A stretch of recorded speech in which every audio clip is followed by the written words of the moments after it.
like to start here. I'd like to remind everybody, if you don't know, that we sit, when we're in the Portlands, at the base of the Don watershed. The watershed covers about 360 square kilometers. It's been developed over about 200 years. Primarily, it's an urbanized watershed. 80% at least is urbanized at this time. So when we move forward and think about what we're here today doing, what we're looking at in part, certainly, is the mechanics of dealing with the flood protection. You've likely heard a lot about this part of this work. Now, this yellow area that is shown on the screen behind me identifies the area under a regulatory storm, a Hurricane Hazel type storm. If it hit here in Toronto, centered over the Don watershed, this would be the area that would flood. Recently, we completed work, or are about to complete work, on the West Don lands, where we've protected that area from flooding, but this is the area that remains. It's about 290 hectares, primarily the north part of the Portlands, but also part of the Leslieville area, South Riverdale, south of Eastern Avenue. If you take a look at the graph, the bar graph on the bottom, that little tiny line where it says normal is daily flow. The red line identifies the amount of flow that would come down the river if a hurricane of the sort of Hurricane Hazel hit here. So you can see the volumes are just massive compared to what we normally see in the Don River. So in the mid-2000s, we began the Don Mouth Naturalization and Flood Protection Project.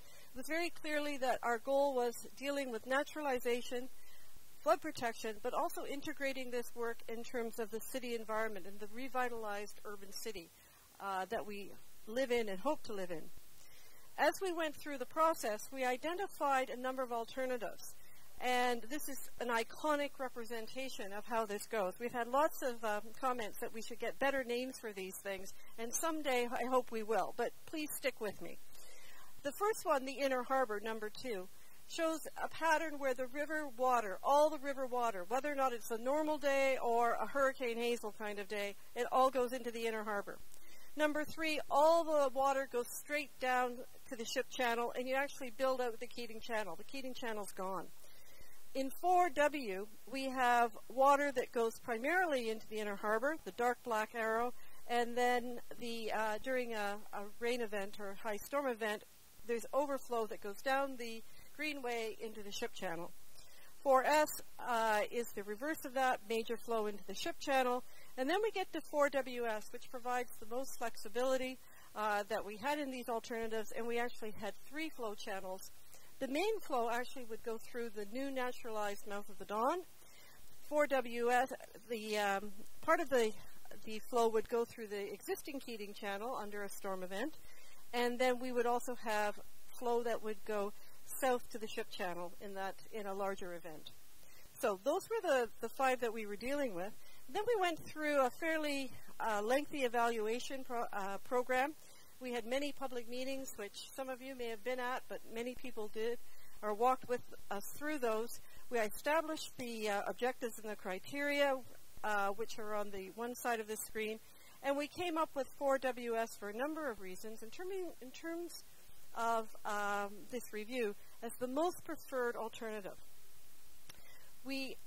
I'm just putting this slide up here. We've had comments on this slide earlier today.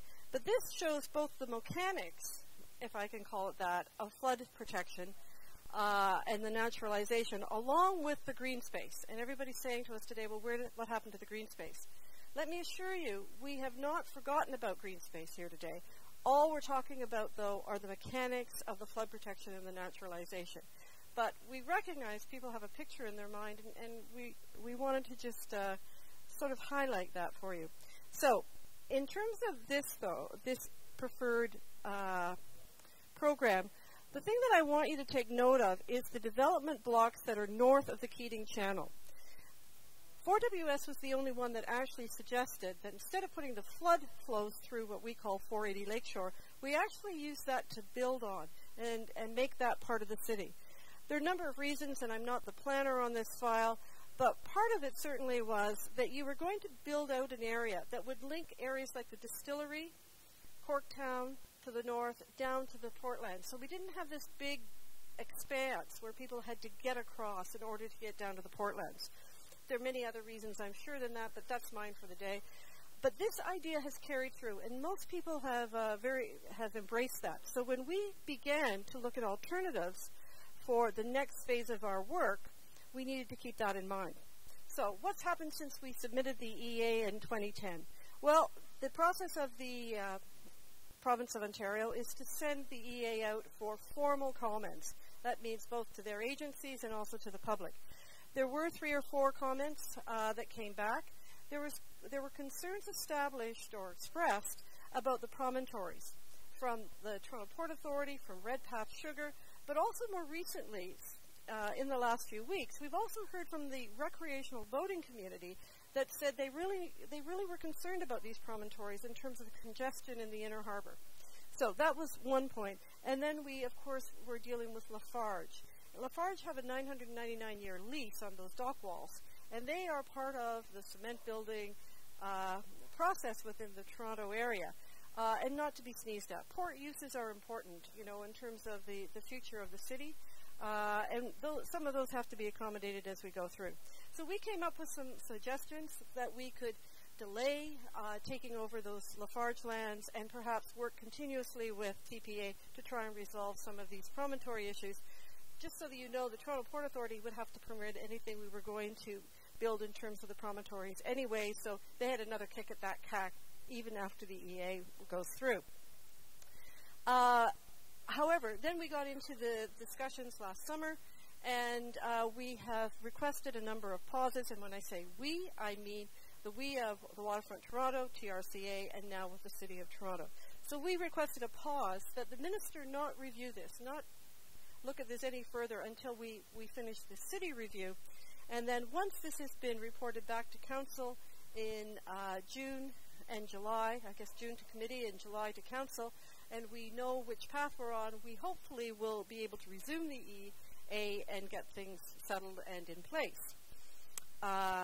So let me move on then to the things that we were asked to do. We were asked to look at alternatives. We were asked to look at phasing. We were asked to consider ways that we could reduce costs if possible.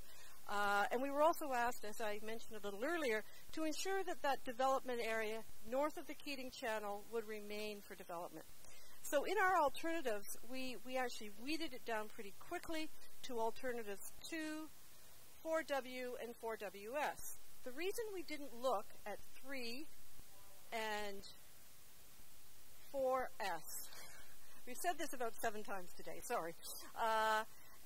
The reason we didn't look at those other 2, 3 and 4S, is because their water goes directly to the ship channel.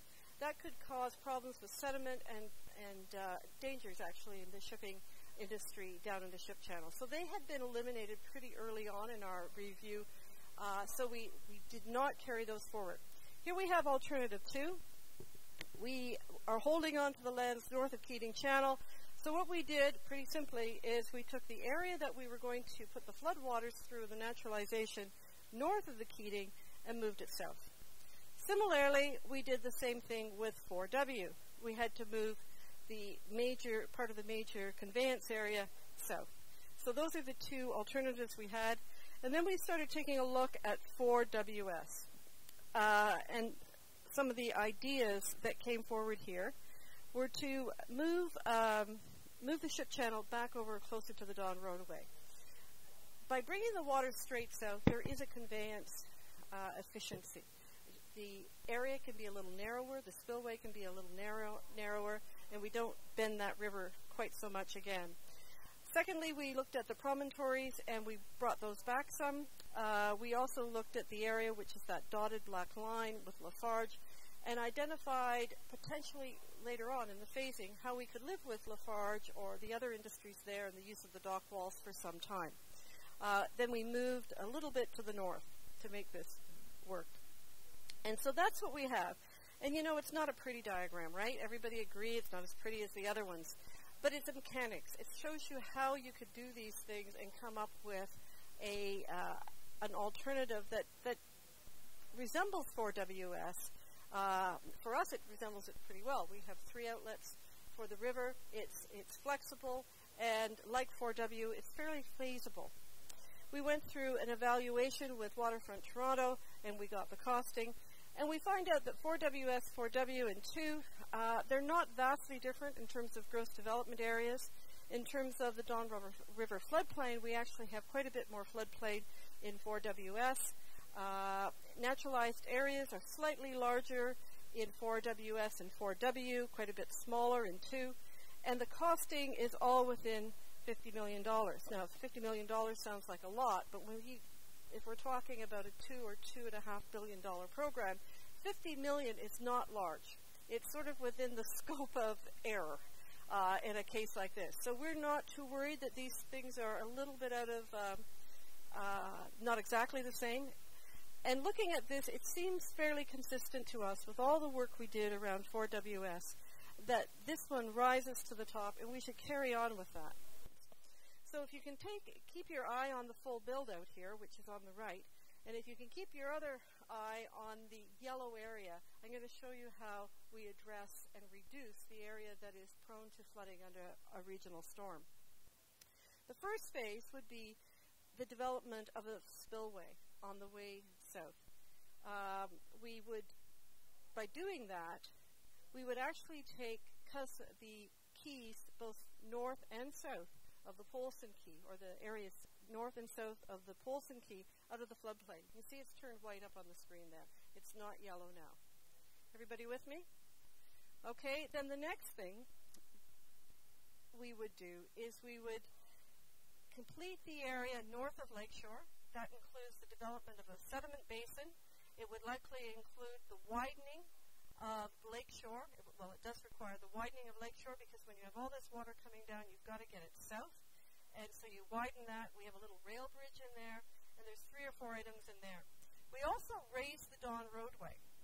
And then behind that, we grade the lands east to about the level Filmport is right now. It was set with this in mind, honestly, at about 1 meter, 1.5 meters, Don, about that. So it's not a big area. It's not as high as the west, the landform that's being developed in the West Don lands. It's much more gentle.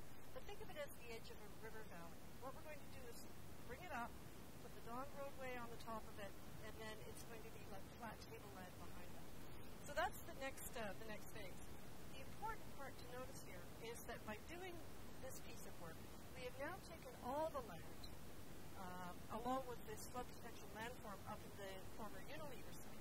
We have taken all the land east of the Don roadway out of the regulatory floodplain. That's about 200 hectares, 450 acres.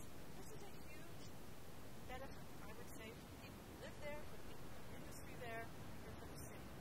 The restrictions that are required of people in terms of what they want to do with their land under the special policy areas are then removed.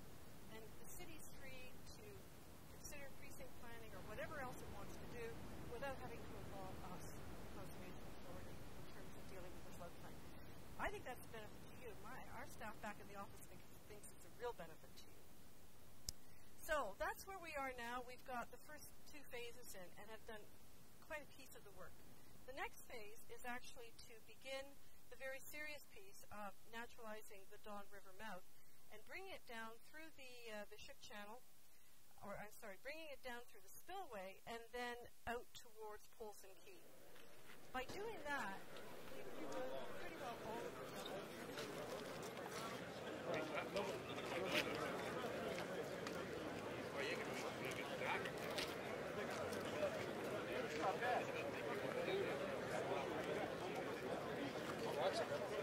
Yeah.